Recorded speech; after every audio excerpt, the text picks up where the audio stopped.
Mais donc je m'appelle Aurélie No, j'ai bientôt 28 ans et je suis échevine des finances et des marchés publics au sein de la commune de Braine-l'Alleud, donc depuis maintenant décembre 2006.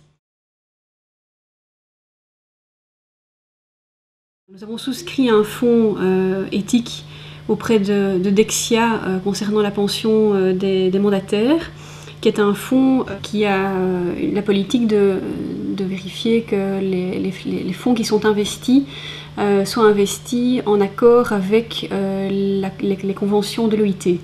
Donc il y a tout un aspect de respect de la législation sociale qui est pris en compte dans le cadre de ce fonds. Pour le reste, nous investissons essentiellement dans des structures à court terme, en tout cas au niveau des placements, puisque nous avons besoin, pour une question de trésorerie, de pouvoir mobiliser notre trésorerie à court terme. Donc de ce fait-là, évidemment, nous n'utilisons pas la technique des marchés publics en ce qui concerne les placements, hein, j'entends bien par là. Disons qu'on est tous sensibles à la façon dont l'argent circule, dont l'argent est investi, et notamment avec la crise financière qui a eu lieu en 2008, on s'est tous évidemment interrogés sur la façon dont l'argent circule et le problème de transparence dans les investissements, parce que souvent on investit dans une structure et on ne sait pas que derrière la structure il y a plein d'autres structures qu'on ne connaît pas et dont on ne connaît pas les tenants et aboutissants. Donc on a évidemment, et moi en tant qu'échevine des finances, on a bien sûr été sensible à cette problématique. Bon, il faut savoir qu'en tant que pouvoir public, on est aussi limité dans les investissements, on ne peut pas faire de la spéculation. Donc du coup, on évite toute une série de structures à risque et de structures qui sont a priori anti-éthiques, antisociales. On essaie de tenir compte de tous les critères, mais il est évident que le critère de la rentabilité rentre en compte, hein, en ligne de compte.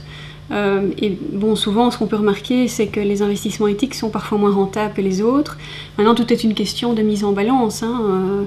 On essaye de trouver un équilibre entre tous les aspects et tous les critères. Les banques traditionnelles nous approchent très régulièrement. Dès qu'il y a des opportunités de marché qui se présentent, elles sont là et elles nous expliquent les produits.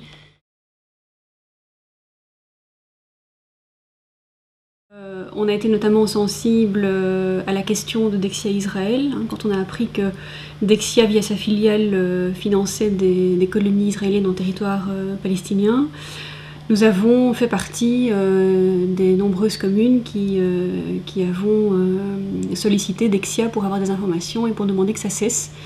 Donc on s'était rallié à ce mouvement. On n'est pas beaucoup approché en fait par des banques qui investissent surtout dans l'éthique. Donc nous on est beaucoup approchés par les banques traditionnelles, on va dire. Maintenant toutes les banques traditionnelles, elles ont aussi des produits tout à fait éthiques, hein, mais il y a d'autres institutions connues qui ont vraiment comme core business d'investir dans de l'éthique. Mais on n'a pas vraiment d'opportunités. Et bon, c'est vrai que nous, on a besoin, enfin, en général, quand on fonctionne au niveau de la commune, quand on fait des placements, c'est parfois au jour le jour, donc ça doit aller très vite. Et on doit très vite avoir des opportunités qui se présentent à nous. Et donc, si les gens ne viennent pas vers nous pour nous proposer un produit qui paraît intéressant financièrement, nous, on va se rabattre sur ce qu'on connaît et sur sur les produits avec lesquels on a l'habitude de travailler.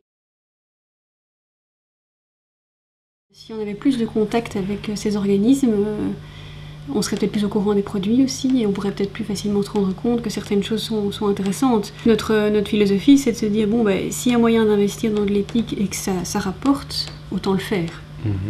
Pour autant, évidemment, qu'on soit au courant de l'existence de certains produits.